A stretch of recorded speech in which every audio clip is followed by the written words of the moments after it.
Charlie, the Short-Necked Giraffe and His Unexpected Journey. Story by Judy Lombard. You-nique Productions. It was school break. Charlie had helped his team win the end of the year safari relay and looked forward to practicing with his new friends. Charlie thought if he exercised his neck enough, he may even make the basketball team. Charlie grabbed the healthy breakfast and headed outside to do his warm-up. He had just started his workout when his mother called for him. "As you know, your sisters are going to camp tomorrow, and now your father has just been told to attend a very important meeting several days' journey away, and I will be going with him," said Charlie's mother, Sylvie. Charlie smiled, thinking of all the fun he could have home alone. He'd stay up late to play with the hares who are nocturnal and have all his friends over for relay games. His smile faded though, as his mother continued. "You are still too small to stay home alone." "All my friends are here though," Charlie started. "It's all been arranged," his father Chuck continued. "You will travel with the pachyderms to your grandparents' village to stay until we return." "Why can't they come here?" Charlie asked. "Charlie," his father said, "you are young and they are not. The journey would be hard and dangerous for them." "I'm sorry," Charlie replied. The next morning was a flurry of activity. Gina searched for her camera and Gemma for her towel and sunglasses. Charlie decided he'd just stay out of the way.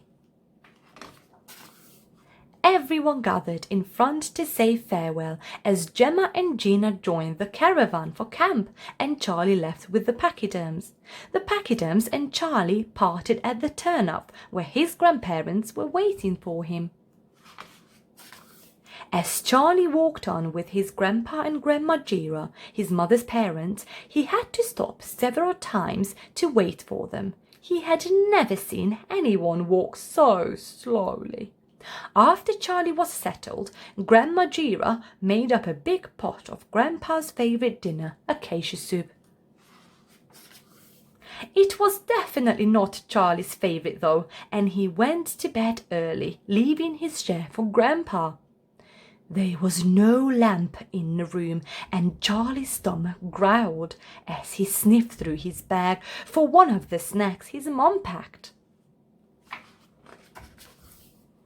The next morning, Charlie asked Grandma Gira if he could go for a walk. She said, "Sure, sweetheart. Just don't go too far so you'll hear us when we call. We're off to visit your grandpa and Grandma Raph soon." Charlie hoped to find someone to play with, but everyone he met was either too old or too young. He looked up in the tree where some baby birds were crying. "I know how you feel," Charlie said. Then he watched as the mother bird returned. "I hope my parents get back soon." "Charlie," called Grandpa Gira, "will you please help us carry this basket? With our arthritis, it's too hard for us to carry." "Sure, but what's arthritis?" asked Charlie. "Stiff joints, my boy," answered his grandpa. "It's why we don't move very fast anymore. Pretty soon we may have to move to the rest center too," said Grandpa Gira. "What's a rest center, Grandpa?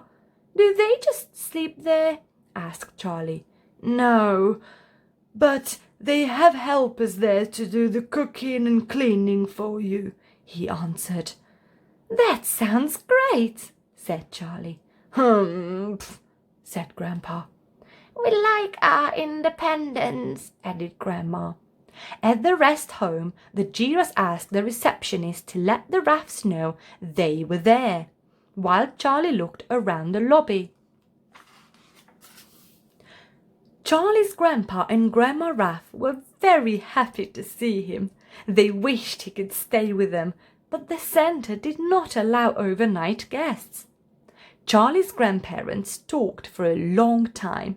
He became very bored. "Can we play a game?"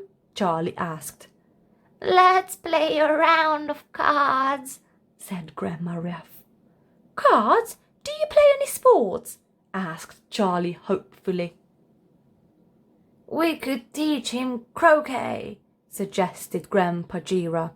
"You mean like knitting?" asked Charlie. "Oh my, you're thinking of crochet." They all laughed. "Croquet, son, is a sport where you knock balls through hoops called wickets," explained Grandpa Raph. "That sounds fun," said Charlie. Charlie tried to be interested in a croquet game, but his grandpas took so long planning their shots that he almost fell asleep between turns. Later that evening, as Charlie stretched, Grandpa Giraffe asked him what he was doing. "Making my neck grow," Charlie replied. Grandpa Giraffe chuckled.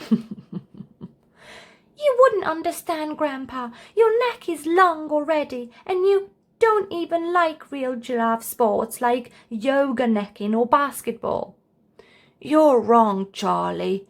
I used to coach basketball. My neck just isn't flexible enough now." "Wow," said Charlie. "Maybe these neck exercises can help you too." Grandpa Giraffe decided to join Charlie in his neck exercises, and pretty soon so did Grandma Giraffe.